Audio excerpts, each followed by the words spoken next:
The war had been going on for 80 years. 80 long, terrible years. In the Calvex sector, 3 great alien civilizations were locked in combat. They fought over planets, over trade routes, over resources. But mostly they fought because they had been fighting for so long that nobody remembered how to stop. The Thorian Confederacy controlled the eastern side of the sector. They were insect-like beings with hard shells and multiple arms. Their soldiers were born to fight, bred in massive hives that could produce millions of warriors. The Thorians had numbers on their side. For every ship they lost, 2 more would take its place. Their fleets darkened the space between stars. On the western side sat the Velk Empire. The Velk were reptilian, cold-blooded, and calculating. They didn't have as many ships as the Thorians, but what they had was better. Velk shields could take hits that would destroy other vessels. Their tactics were perfect, honed over thousands of years of military tradition. When Velk fleets moved, they moved like a single organism, precise and deadly. The Quinn Collective held the southern regions. They were the strangest of the 3. The Quinn were crystalline beings, their bodies made of living mineral that pulsed with inner light. But the truly strange thing about them was their minds. Every Quinn was connected to every other Quinn. They shared thoughts, memories, experiences. When one Quinn learned something, they all learned it.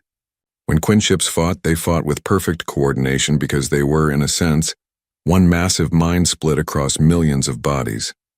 The war had started small. A trade disagreement. Some Thorian merchants claimed the Velk had cheated them. The Velk said the Thorians were lying. Sanctions were imposed.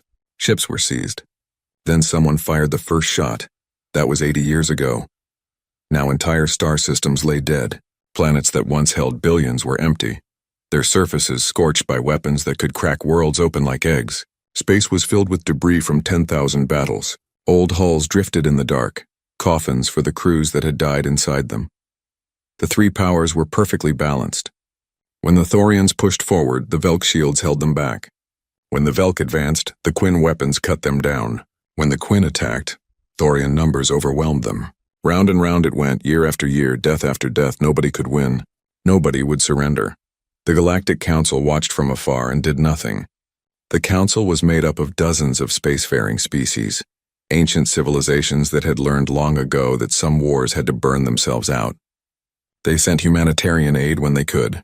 They brokered temporary ceasefires that never lasted. But they didn't intervene. The Calvex sector was a bleeding wound, and the Council had accepted that some wounds couldn't be healed. On the Thorian colony world of Kethric 7, 40 million civilians tried to live normal lives in the middle of hell. They farmed the land. They raised their young. They tried not to think about the fleets that clashed in the space above their planet every few months. But this time was different. This time, both the Velk and the Quinn had decided that Kethric 7 was strategically important. The planet sat at a junction of 3 major hyperspace lanes. Control it and you could move fleets faster across the sector. Both empires wanted it badly. The Thorian defense fleet fought hard. They held the orbital space for 3 weeks, their ships forming a protective shell around the planet. But slowly, inevitably, they were pushed back. The Velk came from the north with their unbreakable shields. The Quinn came from the south with their devastating energy weapons. The Thorian ships fought and died, buying time for the civilians below. Matriarch Zelves commanded the Thorian forces from her flagship, the Hive's Wrath. She was old for a Thorian, her carapace scarred from a dozen battles. She had fought in this war for 40 years. She had seen friends die. She had ordered soldiers to their deaths. She was tired of killing. She was tired of watching her people die. On the 21st day of the battle, her tactical officer brought her the numbers. They weren't good. Matriarch, we've lost 60% of our fleet. The Velk are pressing from grid north 7. The Quinn are breaking through our south flank. We can't hold both sides. Zelves looked at the tactical display. Red icons showed enemy ships. Blue icons showed her own forces, far too few of them. And in the center, the green marker that represented Kethric 7 and its 40 million souls. How long until they can evacuate? She asked. 6 hours, Matriarch. We have transport ships ready. But they can't launch while the battle is this close to the planet. They'd be destroyed before they cleared orbit. 6 hours. She needed to hold the enemy back for 6 more hours. She looked at her fleet, at the exhausted crews, at the damaged ships held together with emergency patches and hope. She couldn't do it. Not with what she had left. For the first time in 40 years of service, Matriarch Zelves made a choice that felt like surrender. She opened a communication channel that she had never used before. A channel that connected to the Galactic Council. More specifically, to the Council's newest member. Humanity had joined the Council only 12 years ago. The Thorians had voted against their admission. So had the Velk. So had most of the established powers. Humans were primitives, newcomers barely able to travel between stars. They had only recently developed faster-than-light travel. They had no great fleets. Their technology was generations behind the galactic standard, but the Council had rules. Any species that developed FTL and asked to join could be admitted if they followed the Council laws. Humans followed the laws. They were careful, polite, eager to learn. They opened trade. They shared their culture. They asked a million questions about everything. The older species tolerated them the way adults tolerate curious children. Zelves didn't expect much from the humans. But the Council Charter was clear. All member species had to respond to humanitarian requests. It was one of the fundamental laws that held the Council together.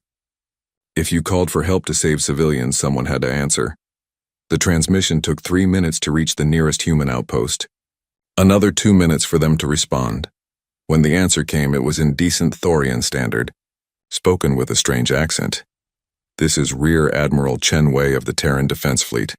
We received your distress call, Matriarch. We're 40 hours away at maximum FTL speed. What's the situation?"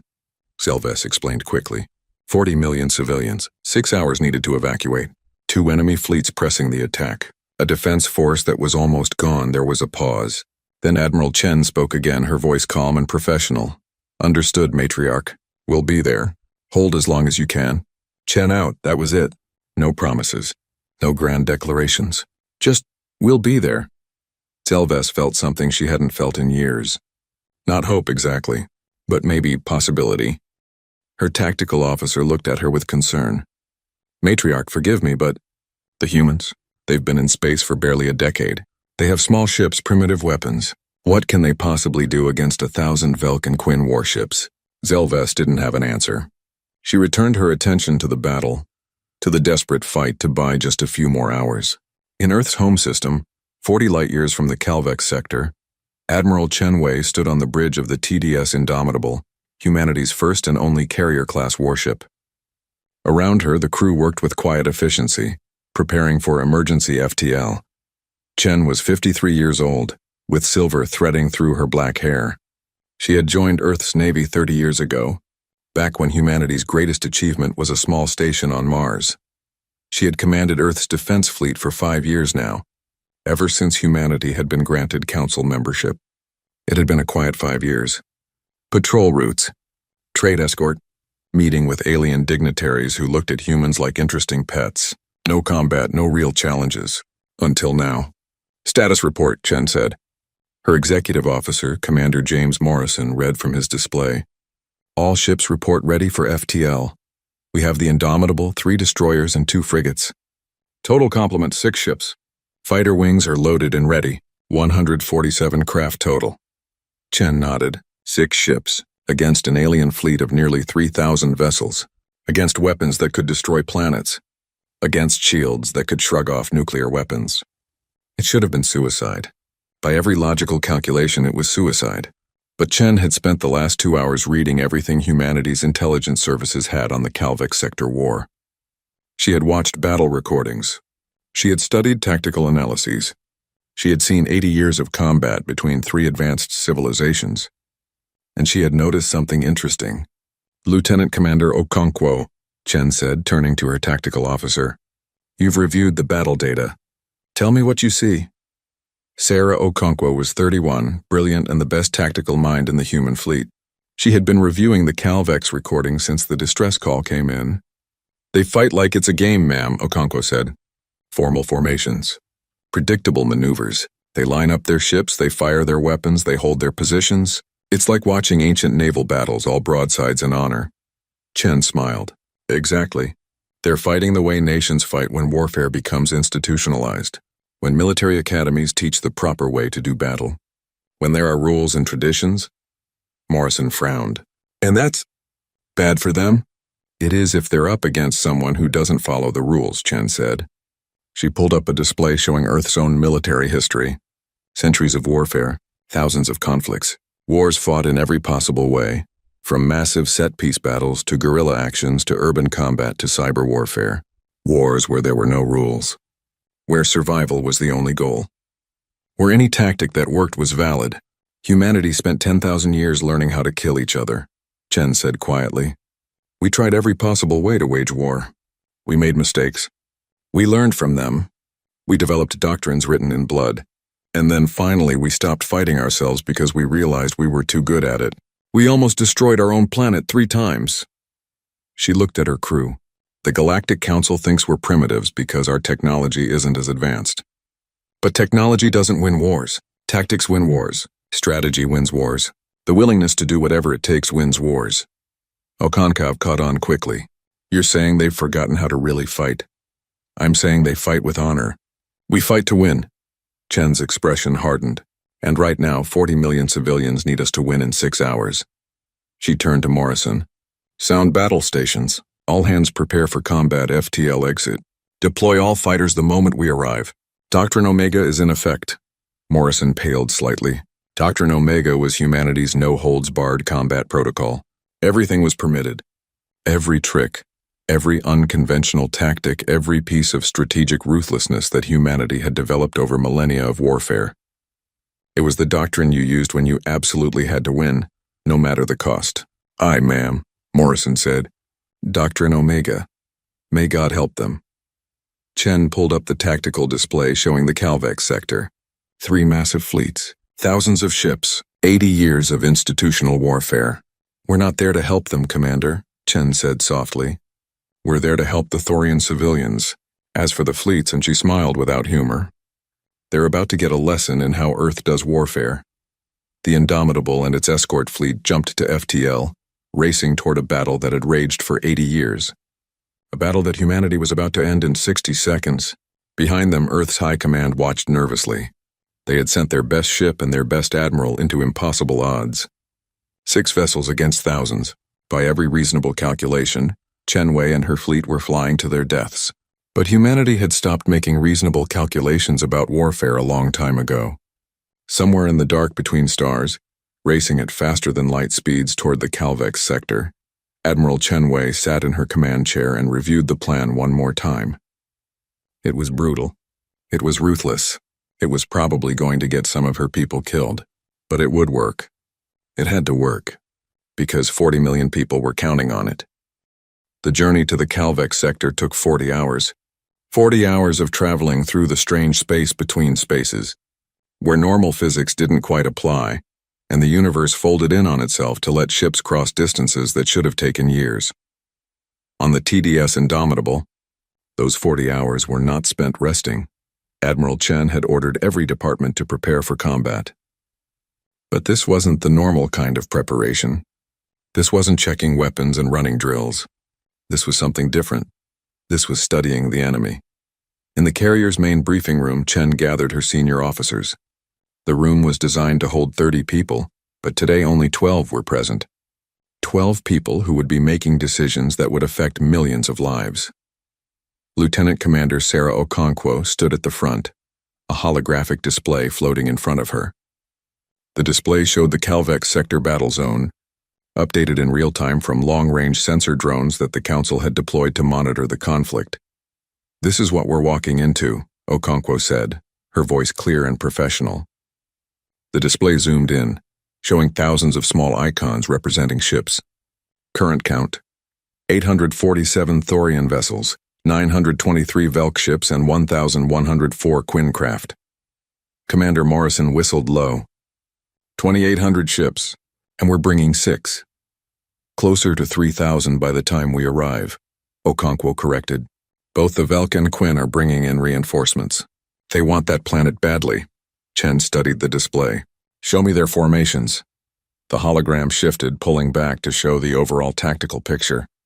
The Thorian ships formed a defensive sphere around Kethric 7, but it was a sphere with holes in it.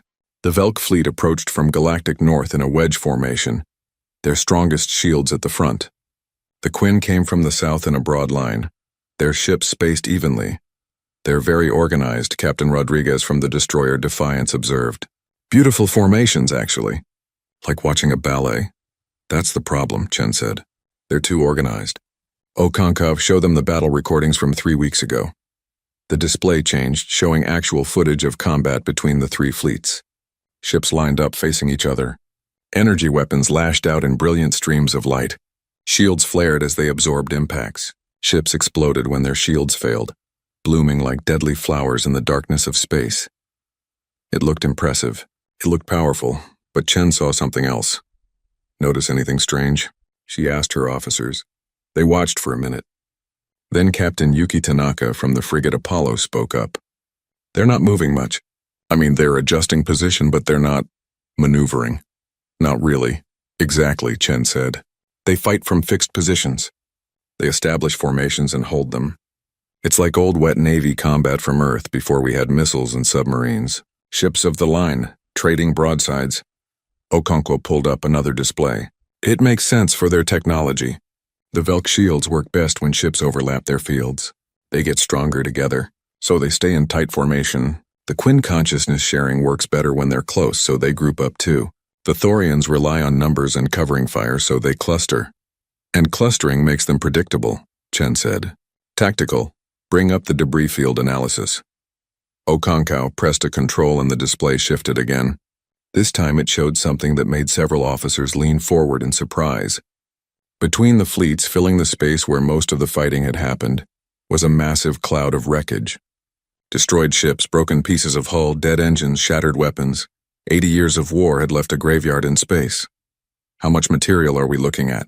Chen asked. Conservative estimate, 40,000 destroyed vessels. That's full ships, not counting the debris from partial destructions. In terms of total mass, Okonkwo did a quick calculation. Roughly 16 billion tons of metal, composite materials, and other substances all floating in a rough sphere about 200,000 kilometers across. Morrison shook his head in disbelief. They've been fighting in the middle of a debris field? For 80 years? Haven't they figured out that's dangerous? Why would they? Chen asked. The debris isn't moving fast. It's just floating there. Their shields can handle impacts from slow-moving objects.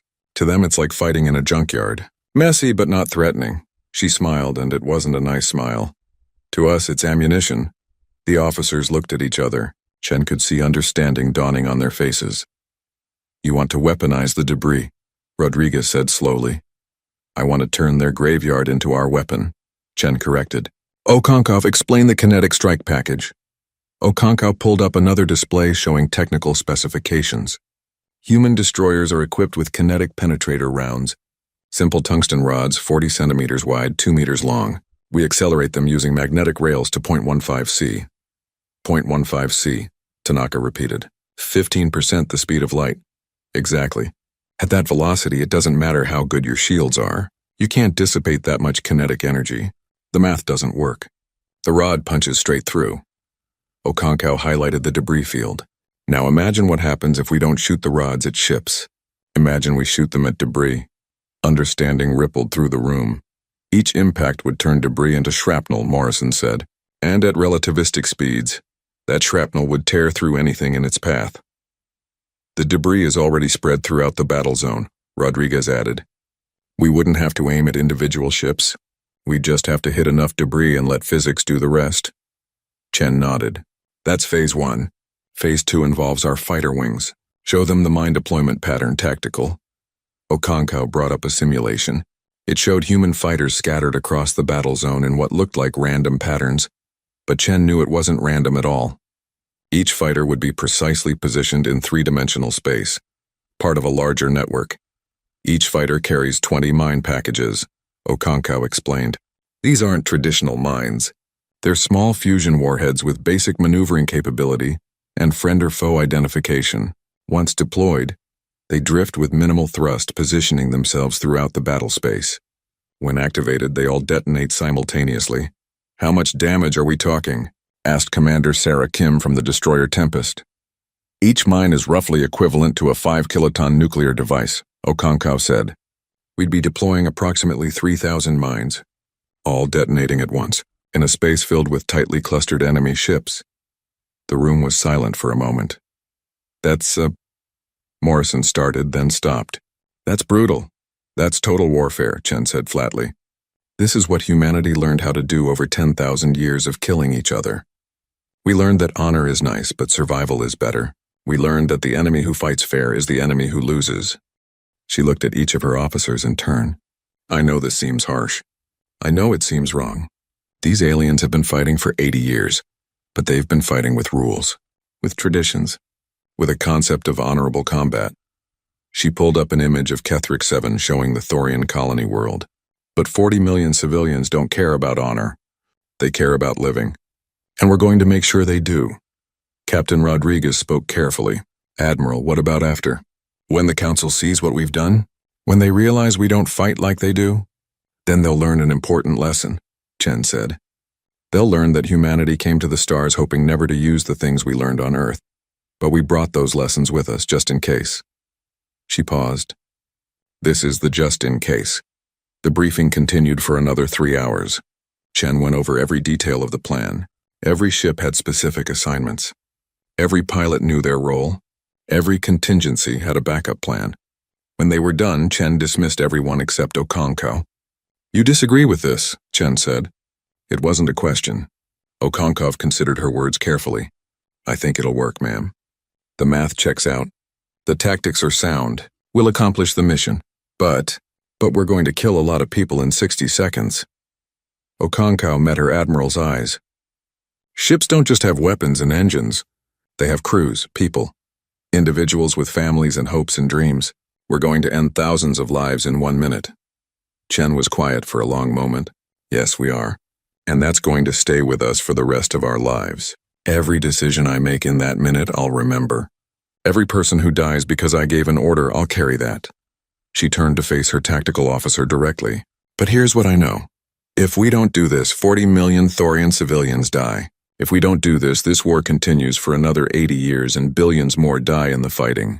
If we don't do this, the galaxy continues to believe that the way they fight is the only way to fight, and more wars like this one break out.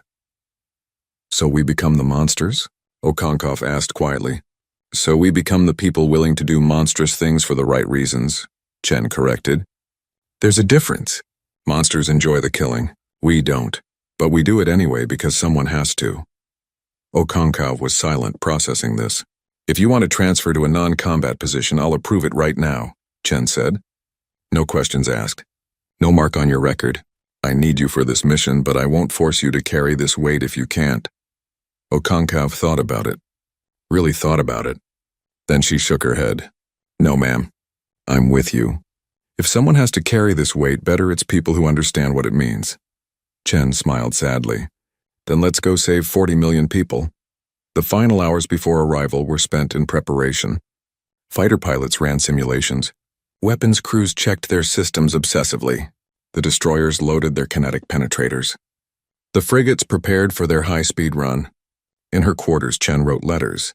One for each member of her crew, to be delivered if she didn't make it back. She had written similar letters before every combat deployment in her career, but this time felt different. This time she was almost certain some of her people wouldn't come home. The Mercury and Apollo, the 2 frigates, had the most dangerous assignment. They would dive through the Quinn formation at maximum speed, disrupting their carefully organized line and driving them into the minefield. The odds of both ships surviving were low. Chen had personally talked to both captains. Both had volunteered. Both understood they were probably flying to their deaths. That was the other thing humans had learned over millennia of warfare. Sometimes survival wasn't the goal. Sometimes you just had to complete the mission. 6 hours before arrival, Chen stood on the observation deck of the Indomitable, looking out at the strange colors of FTL space. Commander Morrison joined her. The crew is ready, he said. As ready as they can be anyway. Are we doing the right thing, James? Chen asked. Morrison considered the question. I think we're doing the necessary thing. Whether it's right, I guess we'll find out. History will judge us. History always does. But history isn't the one making the call right now. You are. And for what it's worth, I trust your judgment. Chen appreciated that. Thank you. They stood in silence for a while, watching the colors swirl past. Do you think it'll really work? Morrison asked. Ending the battle in 60 seconds? It has to, Chen said. We're only going to get one chance. If we try conventional combat, we lose. We're outnumbered 500 to 1. Our only advantage is surprise and unconventional tactics. We hit hard, we hit fast, and we disappear before they can respond. And if it doesn't work, then we buy as much time as we can for those civilians to evacuate, and we hope someone writes a nice memorial for us. Morrison laughed, despite the grim topic. You always did have a way with words, Admiral. The final hour approached. Chen returned to the bridge and took her command chair. Around her, the bridge crew worked with quiet efficiency. Nobody spoke unless necessary. The tension was thick enough to cut. All ships report ready, Morrison said. Fighter wings prepared for launch, reported the flight deck officer. Weapons hot, said the weapons officer. Tactical solutions loaded, Okonkwo added. Chen took a deep breath. Then let's go introduce the galaxy to human warfare. Helm, bring us out of FTL at the designated coordinates. All ships, combat formation on my mark. Aye, ma'am. FTL exit in 60 seconds. Chen pulled up the tactical display one more time. 3,000 enemy ships, 6 human vessels, 1 minute to change everything. This is Admiral Chen Wei to all ships, she said, her voice broadcasting to every member of the fleet. In 60 seconds, we're going to do something that nobody expects. We're going to end an 80-year war in 1 minute. Not because we want to be heroes. Not because we want glory, but because 40 million people need us to. She paused. Remember your training. Follow your assignments. Trust your crewmates. And most importantly, remember why we're here. We're here because someone called for help and humanity answered. That's what we do. That's who we are. FTL exit in 10 seconds, the helm officer announced. All hands battle stations, Chen ordered. Prepare for combat operations. The countdown reached 0. The human fleet dropped out of FTL space and into hell. The sensors on the bridge of the Indomitable screamed to life the moment they dropped out of FTL. 3,000 ships, maybe more. The display showed the Calvec sector battle in all its terrible glory. The Thorian defensive fleet, battered and desperate, formed a broken shell around their colony world. The Velk Empire pressed from the north with their organized wedge formation, shields overlapping like scales on a dragon. The Quinn Collective attacked from the south, their crystalline ships glowing with deadly energy. And in the middle of it all, floating like ghosts in a graveyard, were the remains of 80 years of warfare. Broken ships, shattered hulls, the corpses of thousands of vessels that had died in this cursed sector. Position confirmed, the helm officer reported. We're exactly where we need to be, on the edge of the engagement zone. Chen studied the tactical display. The human fleet had emerged at the outer boundary of the battle, far enough that the fighting hadn't reached them yet. But that would change in seconds. Already sensors from all 3 fleets were detecting the new arrivals. Open a wideband channel, Chen ordered. All frequencies. I want everyone to hear this. Channel open, Admiral. Chen spoke clearly and calmly, her voice carrying across space to 3,000 alien warships. This is Admiral Chen Wei of the Terran Defense Fleet, acting under Galactic Council humanitarian protocols. You are ordered to cease fire and allow civilian evacuation. You have 30 seconds to comply. For a moment there was silence. Then the responses started coming in. The Thorian matriarch responded first, her voice filled with desperate hope. Admiral Chen, thank the stars. We need at least 6 hours to complete evacuation. Can you? She was cut off by the Velk commander. His voice was cold, reptilian, and filled with contempt. Humans, you brought 6 ships to a battle of thousands? This is not your concern, primitives. Stand aside or be destroyed along with the Thorians. The Quinn response came as a chorus of voices, thousands of individuals speaking with one mind. The humans are irrelevant. Ketheric 7 must fall. The trade routes must be secured. You cannot stop the inevitable. Chen listened to all 3 responses. Then she closed the channel to the Thorians, keeping only the link to the Velk and Quinn open. I gave you 30 seconds, Chen said, her voice hard as steel. That time is up. You've chosen to continue this battle very well. Let me show you how humanity wages war. She cut the channel and turned to her bridge crew. Ladies and gentlemen, weapons free. Execute Doctrine Omega. The bridge erupted into controlled chaos as every station began working at once. Fighter wings, launch all craft, Chen ordered. The Indomitable's launch bays opened like the jaws of a great beast. Fighters poured out in a swarm that looked nothing like the organized squadrons the aliens were used to. Human fighters didn't launch in neat formations. They launched tactically, each craft following a pre-programmed vector that would take them exactly where they needed to be. 147 fighters. 8 seconds from first launch to last. They scattered across the battlefield like angry hornets moving in 3 dimensions simultaneously. On the Velk flagship, Commander Sarvix watched the fighter launch with confusion. What are they doing? There's no organization to that, no formation at all. His tactical officer studied the scan data. Commander, each fighter is following a completely independent flight path, but they're coordinated somehow. It's like they're part of a pattern we can't see yet. Sarvix dismissed it. 147 small craft against 3,000 capital ships. Madness. Continue the assault on the Thorian position. But then, the human destroyers opened fire. The Defiance, Resolute, and Tempest had moved into firing position the moment they dropped from FTL. Their main weapons weren't laser batteries or plasma cannons like the aliens used. They were railguns, magnetic accelerators that could launch solid projectiles at enormous speeds. The tungsten rods screamed out from the destroyers at 15% of light speed. They crossed the distance to the debris field in less than a second. They didn't hit ships. They hit wreckage. A destroyed Velk cruiser, dead for 20 years, was struck by the first penetrator. The rod punched through the hull like it wasn't there and came out the other side. The impact transferred massive kinetic energy into the wreck. The dead ship exploded, not from any remaining fuel or weapons, but simply from the force of impact. The explosion sent pieces of the ship flying in all directions. Those pieces were now moving at dangerous speeds. And there were more pieces of wreckage all around them. The human destroyers fired again, and again, and again. Within 15 seconds, they had struck 30 pieces of large debris. Each impact created an expanding cloud of high-velocity shrapnel. The clouds overlapped. They merged. They turned the center of the battlefield into a storm of metal moving at killing speeds. The Velk ships, packed tight in their formation for maximum shield efficiency, had nowhere to go. The first pieces of shrapnel hit the Velk wedge formation at the 20-second mark. Their shields flared, trying to dissipate the impacts. But these weren't slow-moving pieces of floating junk. This was debris moving at incredible velocity, with all the kinetic energy that implied. A chunk of armor plating the size of a car hit a Velk destroyer's shield at 10,000 kilometers per second. The shield failed.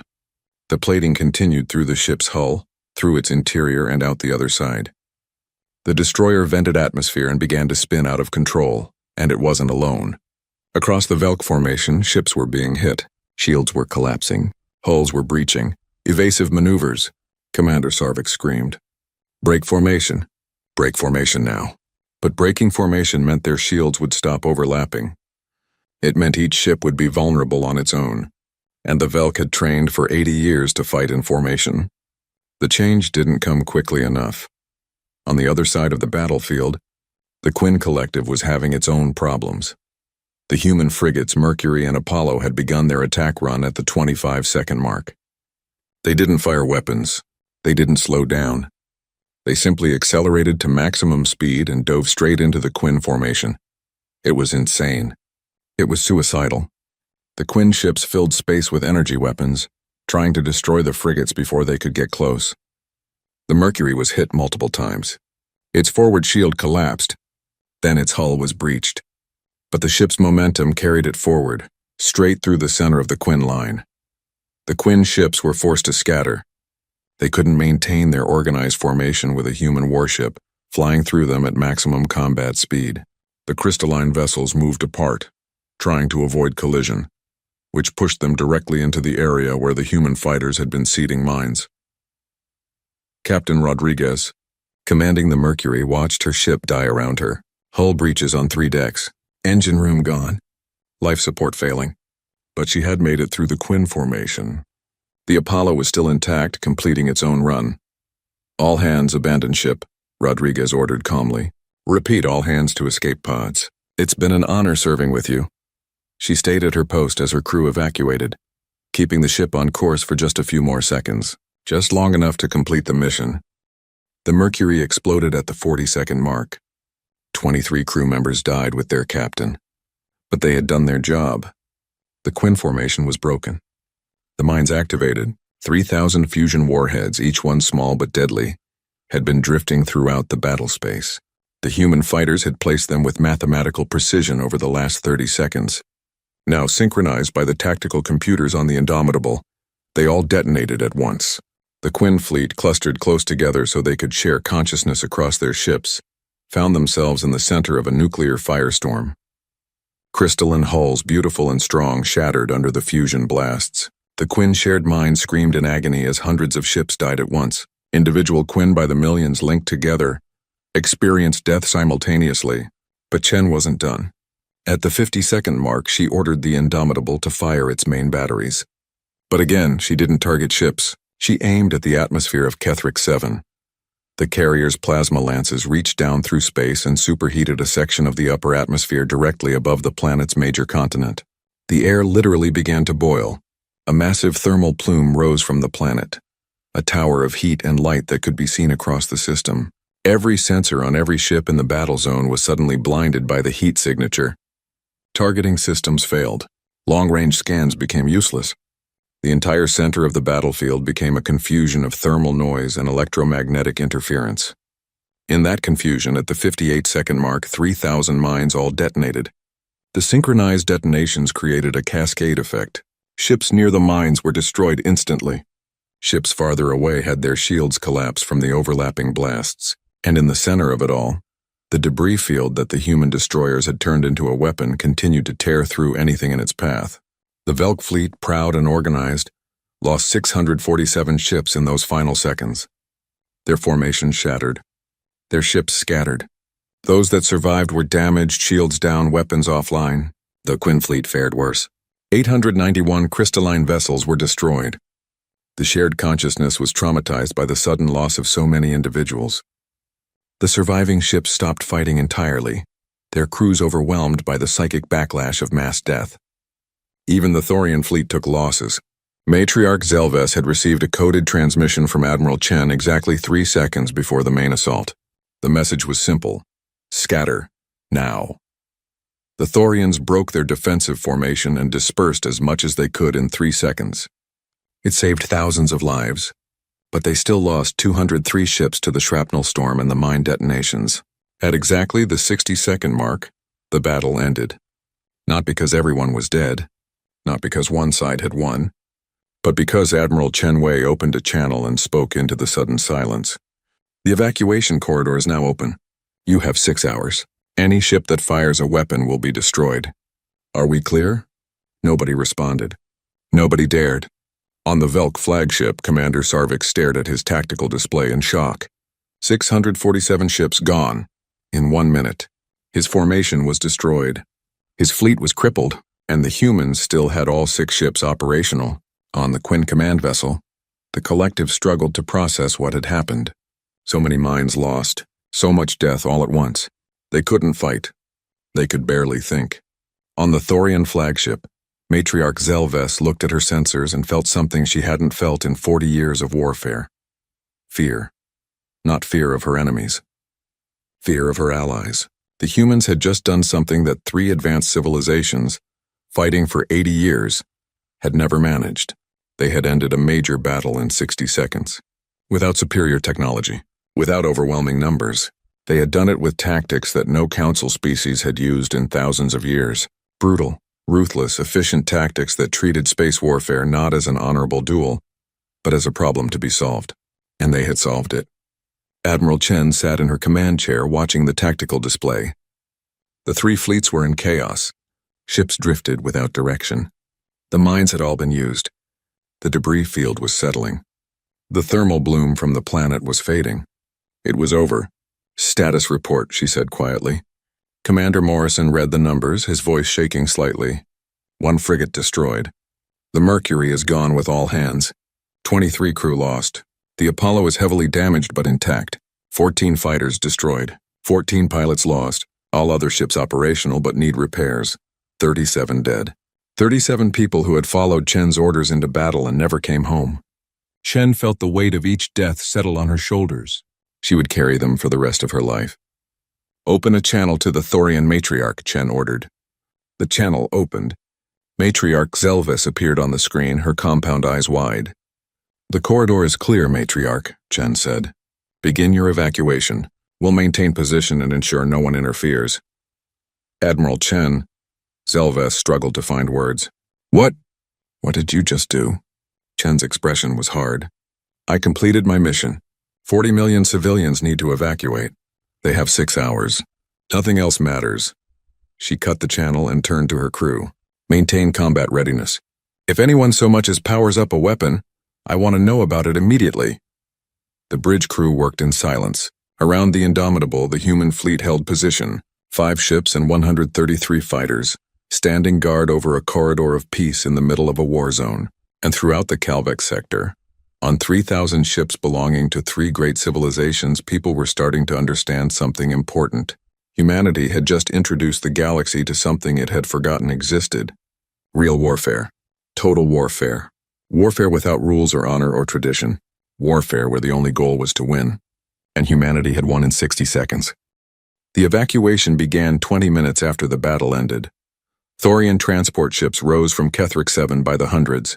Massive vessels designed to carry thousands of civilians each. They filled with refugees from the cities below. Parents with their children. The elderly, the sick. Anyone who could walk or be carried made their way to the transports. Admiral Chen watched from the bridge of the Indomitable.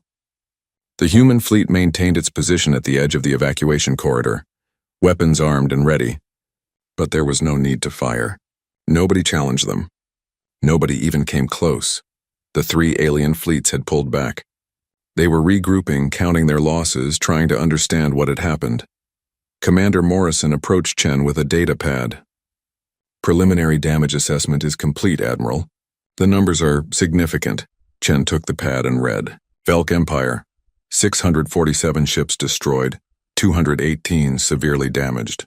Quinn Collective, 891 ships lost, 307 damaged beyond combat capability. Thorian Confederacy, 203 vessels destroyed, 97 damaged, over 1,700 ships out of action, more than half the total fleet strength that had been in the sector. In 60 seconds. "What about us?" Chen asked. "The Mercury is gone. The Apollo needs 6 months of repairs. We lost 14 fighters. Total casualties, 37 dead, 62 wounded." Morrison paused. "We accomplished the mission with less than 1% casualties." The numbers should have felt like a victory. They weren't. Each casualty was a person, someone with a family, with dreams, with a life that had ended because Chen gave an order. "Make sure every family gets a personal message from me," Chen said, "and I want to visit each one in person when we get back to Earth." "Yes, ma'am." Chen returned her attention to the evacuation. The transports continued to rise from the planet. 3 hours had passed. They were halfway done. On the Thorian flagship Hive's Wrath, Matriarch Zelvis sat in her command chamber with her senior tactical advisors. They had been reviewing the battle data for 2 hours. "Play it again," she ordered. The holographic display showed the 60 seconds of combat from the Thorian perspective.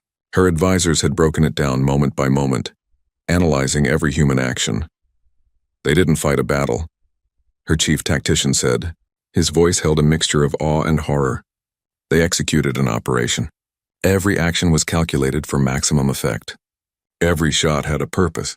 Another advisor spoke up. "The humans studied us. They knew how we would respond. They knew the Velk would stay in formation. They knew the Quinn would cluster together. They exploited our strengths as weaknesses." "The debris field," Zelvis said. "We've been fighting in that graveyard for 80 years. We never thought to weaponize it. Because it never occurred to us, Matriarch. In proper warfare, you target enemy vessels. You don't turn the battlefield itself into a weapon. It's," he struggled for the word, "uncivilized." Zelvis made a clicking sound that indicated dark amusement. "And yet it worked. In 1 minute, they accomplished what we haven't managed in 80 years. They ended the battle." She pulled up another display, this one showing human military history, Earth's conflicts, wars that had lasted years, decades, even centuries.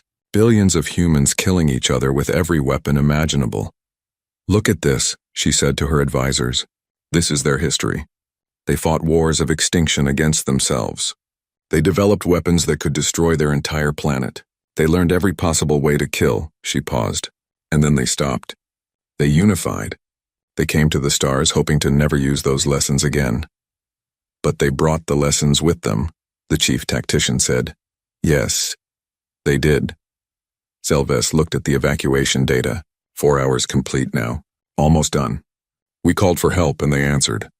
They could have refused. They could have come and fought conventionally and died. Instead, they came and won. She made her decision. Open a channel to Admiral Chen. The human admiral appeared on the screen. She looked tired. Zelves wondered if humans felt the weight of death the same way Thorians did. Matriarch, Chen said with a respectful nod. Admiral, the evacuation is nearly complete. 40 million of my people will live because of your actions. I want you to know that the Thorian Confederacy will not forget this debt. Chen's expression softened slightly. You don't owe us anything, Matriarch. We answered a humanitarian call. That's what council members do, is it? Zelves asked. The council has ignored this sector for 80 years. They sent humanitarian aid but never intervened. You intervened. You stopped the battle. We did what was necessary. Zelves studied the human carefully. I have reviewed your military history, Admiral. I know what your species is capable of. You showed remarkable restraint today. You could have destroyed all 3 fleets completely. That wasn't the mission, Chen said simply. The mission was to open an evacuation corridor. We did exactly that using the minimum force necessary. Minimum force. Zelves clicked in dark amusement again. You destroyed over 1,700 ships. And spared the other 1,300.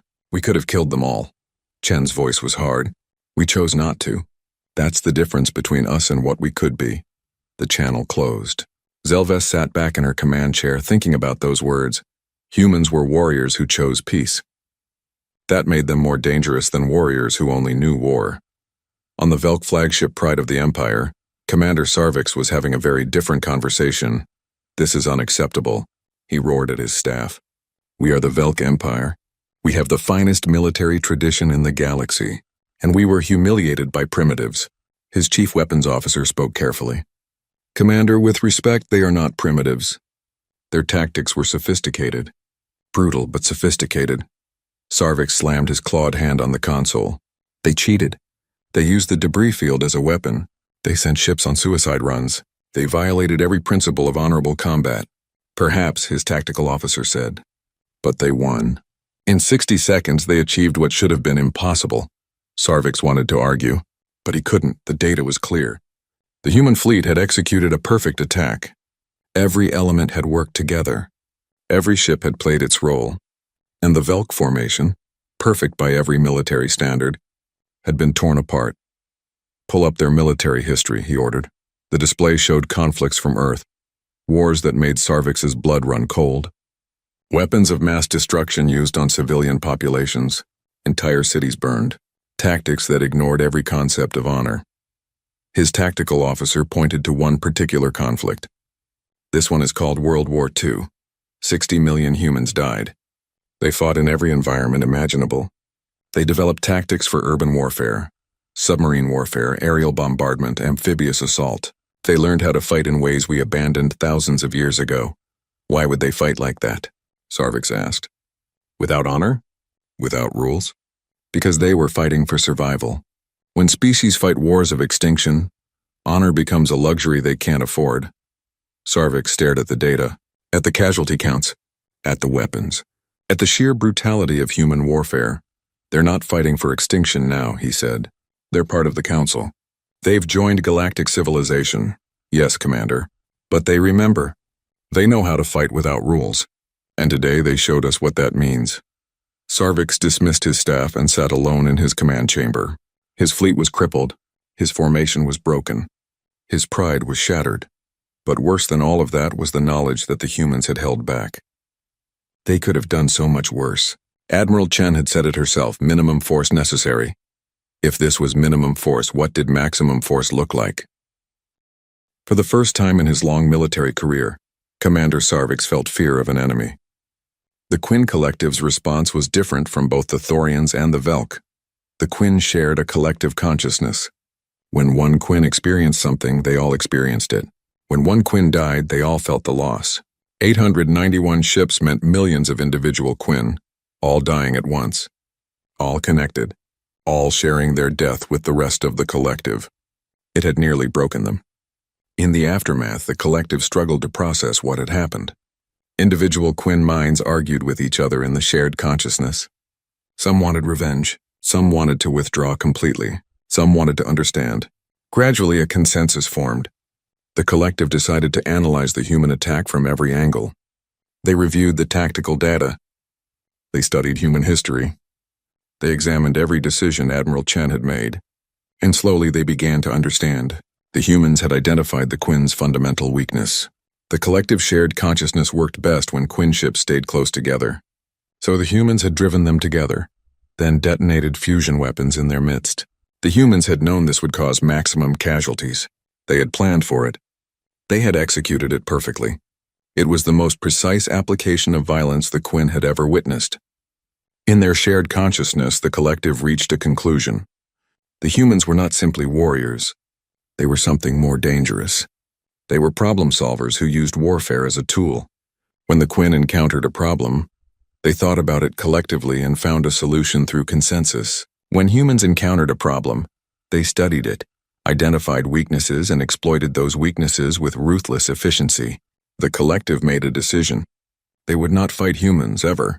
The cost was too high. 6 hours after the battle, the last transport rose from Kethric 7. 40 million Thorian civilians saved. Admiral Chen received the confirmation and allowed herself to feel relief.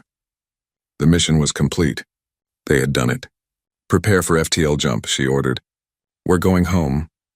"Admiral," Commander Morrison said, "we're receiving communication requests from all 3 fleets. They want to talk about what happened." "Tell them to contact Earth through official channels," Chen said. "We're not diplomats. We're a military fleet and our mission is complete." The human ships formed up and jumped to FTL, leaving the Calvec sector behind. But the news of what had happened traveled faster than light. Within hours, the Galactic Council knew about the Battle of Kethric 7. Within days, every major civilization had reviewed the tactical data.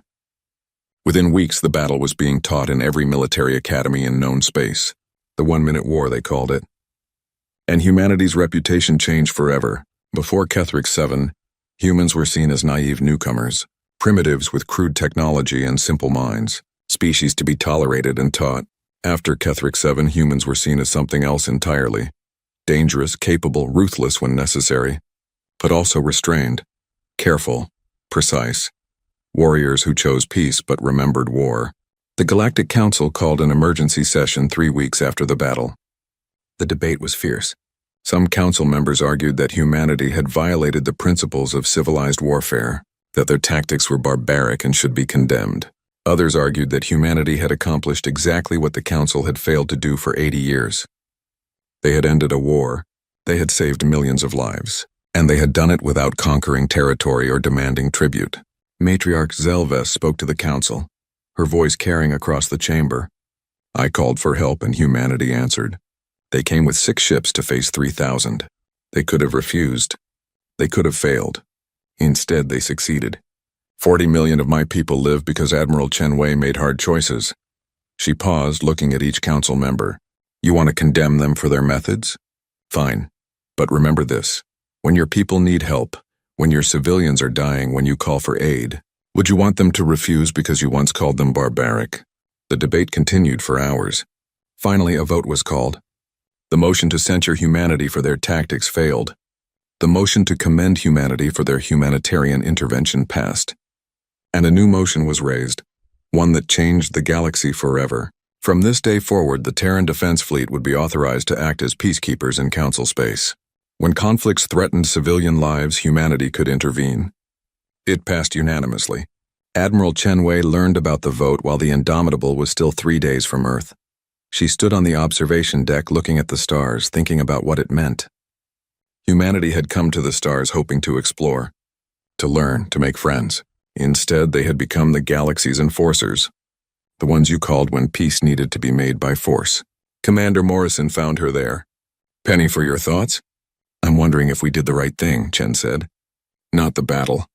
That was necessary, but we showed them what we're capable of. We showed them that humans know how to wage total war. What happens when some civilization decides to test that?" Morrison considered it. Then they learned the same lesson the Velk and Quinn learned. That humanity really doesn't want to fight. But if you force us to, we're terrifyingly good at it. Chen smiled without humor. Deterrence through superior capability. It's kept Earth peaceful for 40 years. Maybe it'll work for the galaxy too. They stood together, watching the stars, thinking about the future humanity had just created. Behind them, the crew of the Indomitable continued their duties. They were heroes now, whether they wanted to be or not. They were the people who had ended an 80-year war in 60 seconds. And they carried the weight of that accomplishment, along with the memory of 37 names. 37 people who had died so that 40 million could live. That was the price of peace. That was the burden of power. And that was the lesson humanity had learned long ago on Earth. Sometimes the only way to stop a war is to be better at fighting it than anyone else. The galaxy was learning that lesson now. 3 months after the Battle of Kethric 7, the war ended, not with a climactic final battle, not with a grand surrender ceremony. It ended with a quiet meeting in a conference room aboard the Indomitable, orbiting a neutral world halfway between the territories of the three powers. Matriarch Zelves represented the Thorian Confederacy. Commander Sarvix came for the Velk Empire. A delegation of Quinn, their crystalline bodies pulsing with soft light, spoke for the collective. Admiral Chen Wei sat at the head of the table, not as a participant but as a witness. A reminder of what would happen if the peace talks failed. The negotiations took 3 days. Old grudges came up. Ancient territorial disputes. Economic grievances that went back decades. But every time the talks threatened to break down, every time someone reached for their weapon console, they remembered. They remembered 60 seconds. They remembered what humanity could do when peace failed. The treaty was signed on the 3rd day. The Calvex sector would be demilitarized. Trade routes would be shared. The three powers would establish a joint council to resolve future disputes. It wasn't perfect. Old hatreds don't disappear overnight. But it was peace. Real peace for the first time in 80 years. Admiral Chen watched the signing ceremony and felt no triumph. Only exhaustion. And the weight of 37 names that she carried with her every day.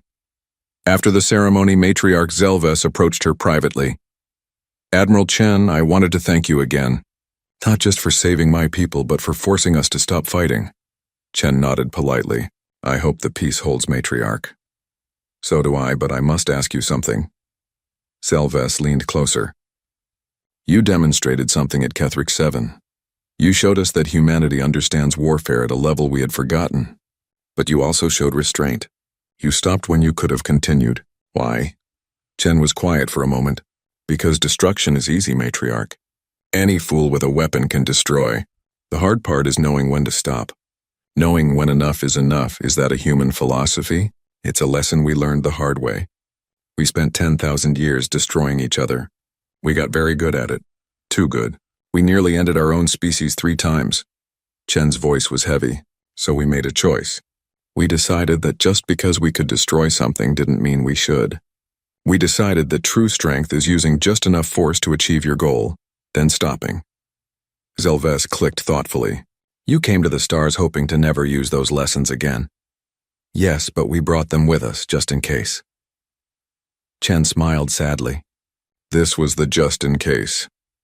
Back on Earth, humanity was dealing with its new reputation. The Battle of Kethric 7 was analyzed endlessly. News programs showed the footage over and over. Military analysts broke down every second of the engagement. Politicians debated what it meant for Earth's role in galactic affairs. Some people were proud. Humanity had proven it could stand with the great powers of the galaxy. They had saved lives and ended a war. Others were concerned. They worried about what would happen when other conflicts arose. Would humanity be expected to intervene every time? Would Earth's children be sent to die in alien wars? Admiral Chen was called to testify before the United Earth Assembly. She stood before the representatives of every nation and region on the planet and answered their questions. Admiral Chen, said the representative from the Asian coalition, you accomplished an incredible military victory, but you also revealed to the galaxy that humanity knows how to wage total war. Some people worry this makes us a target. What do you say to those concerns? Chen chose her words carefully. I say they're right to worry. We are a target now, not because we're weak, but because we're strong. Strong in ways that other species haven't seen in thousands of years. She paused. But being strong and being aggressive are not the same thing. We showed the galaxy what we can do. Now we have to show them what we choose not to do. And what's that? Asked the representative from the African Union. We choose not to conquer. We choose not to dominate. We choose not to use our capabilities unless absolutely necessary. Chen's voice was firm. Humanity learned something important in our history. Military power without restraint leads to destruction. True power is having the capability to destroy and choosing not to. The representative from the European Federation spoke next. You're saying we should be the galaxy's peacekeepers? I'm saying the galaxy has given us that role whether we want it or not. After Ketheric 7, when conflicts arise, people will look to humanity. They'll wonder if we'll intervene. That gives us influence. That gives us power. Chen looked at the assembly. The question is, what do we do with that power? The debate in the assembly went on for weeks. Finally, they reached a decision. Earth would accept the role of peacekeeper, but with strict conditions. Humanity would only intervene when civilian lives were at risk. Only when invited by legitimate authorities. Only when peaceful solutions had failed. They called it the Chen Doctrine, though the Admiral herself protested the name, Fleet Admiral Chen Wei. She had been promoted after Ketheric 7, given command of Earth's entire military. It was an honor she hadn't wanted but couldn't refuse. Her first act as Fleet Admiral was to visit the families of the 37 people who had died at Ketheric 7. She went to each home personally. She sat with parents who had lost children, with partners who had lost their loves, with children who had lost parents. She told them exactly what had happened. She told them why their loved ones had died. She told them that it mattered. The family of Captain Maria Rodriguez, who had gone down with the Mercury, invited Chen to dinner. Rodriguez's husband, David, and their 2 teenage children sat with Chen in their small apartment in Buenos Aires. She volunteered, David said quietly. Maria always said that if the mission needed someone, she would go. That was who she was, Chen nodded. She saved millions of lives. The Mercury's run broke the Quinn Formation. Without that, the entire operation would have failed. Rodriguez's daughter, Sophia, asked the question that Chen dreaded. Was it worth it? Was saving those aliens worth my mom's life? Chen didn't look away. She met the girl's eyes directly. I don't know if I can answer that in a way that helps. Your mother was worth everything. Every life is, but she believed that saving other lives was worth the risk. She made that choice freely. Do you think she made the right choice? Sophia asked. I think she made the brave choice, and I think 40 million people are alive today because of it. Does that make it worth it? That's something you'll have to decide for yourself. They talked for hours. Chen answered every question. She shared stories about Captain Rodriguez that the family hadn't heard. She promised to establish a memorial fund in Rodriguez's name.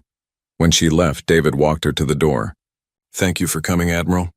It means something that you took the time. It's the least I could do, Chen said. I gave the orders. I carry the responsibility. You carry the weight well, David said. Maria would have appreciated that. Chen repeated this visit 37 times. It took 3 months. It was the hardest thing she had ever done, but it was also the most important. Across the galaxy, the impact of Ketheric 7 continued to spread. Military academies from dozens of species studied the battle.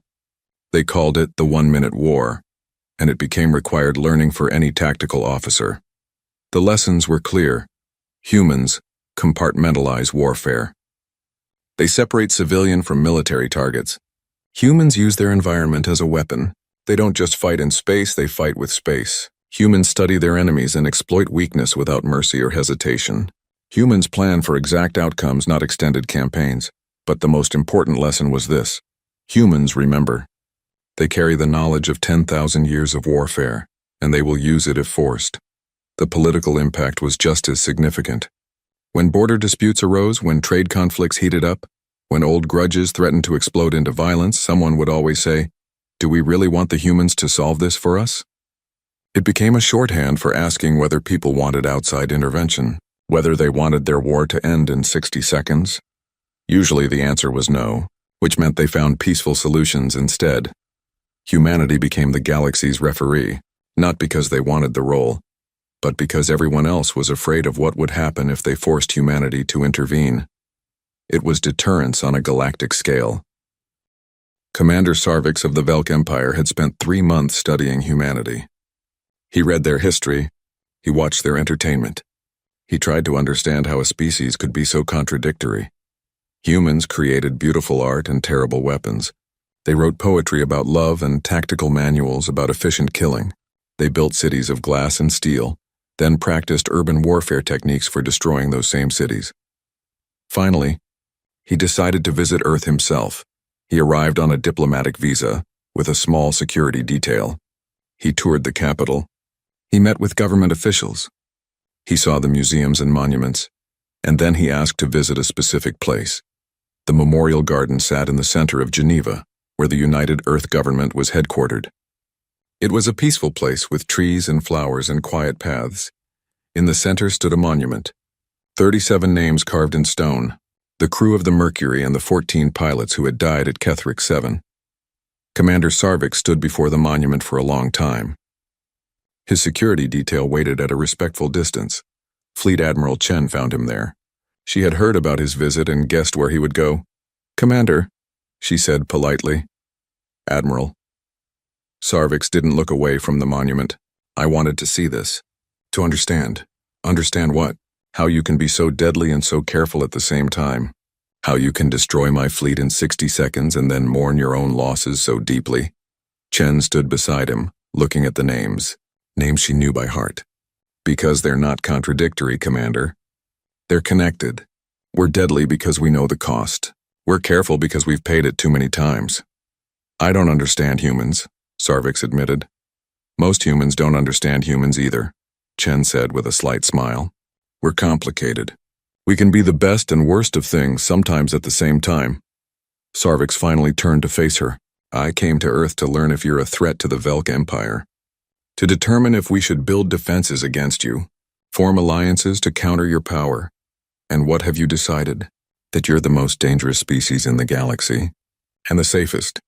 Sarvix gestured to the monument. "You're dangerous because you know how to wage total war. You're safe because you choose not to.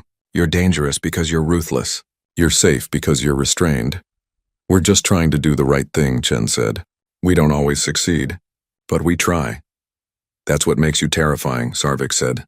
"You actually mean it." He left Earth the next day, his report to the Velk Empire simple. Do not provoke humanity. Do not test their patience. Do not make them choose war. A year after Kethric 7, the Galactic Council held a ceremony to honor the human fleet that had ended the war. Fleet Admiral Chen attended with the survivors of the battle.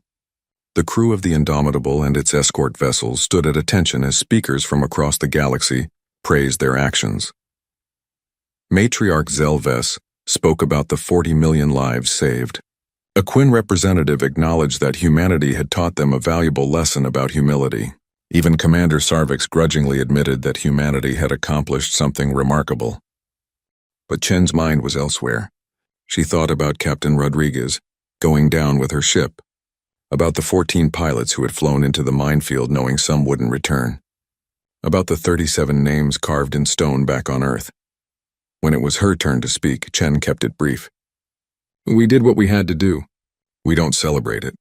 We honor those who died making it possible, and we hope we never have to do it again."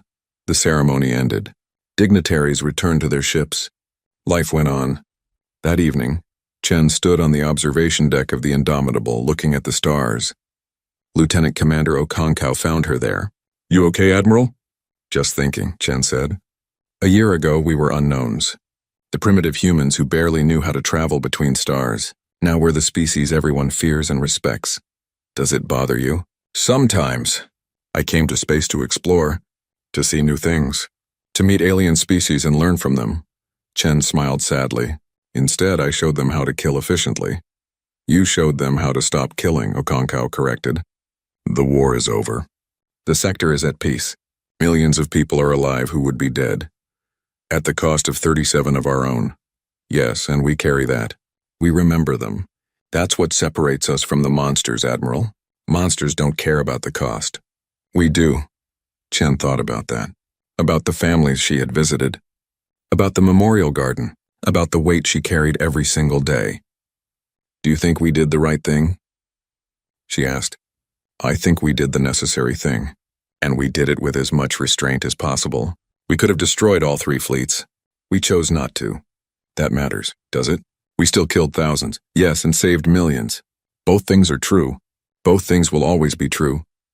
Okonkwo looked at the stars. That's the burden of power, Admiral. You don't get clean choices. You get necessary choices, and you live with them. They stood in silence, watching the galaxy turn. Somewhere out there, people lived in peace because of what humanity had done.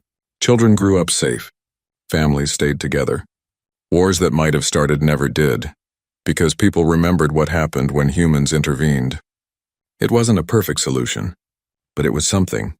Fleet Admiral Chen Wei returned to her quarters and wrote her daily log entry. She did this every night, recording her thoughts for history.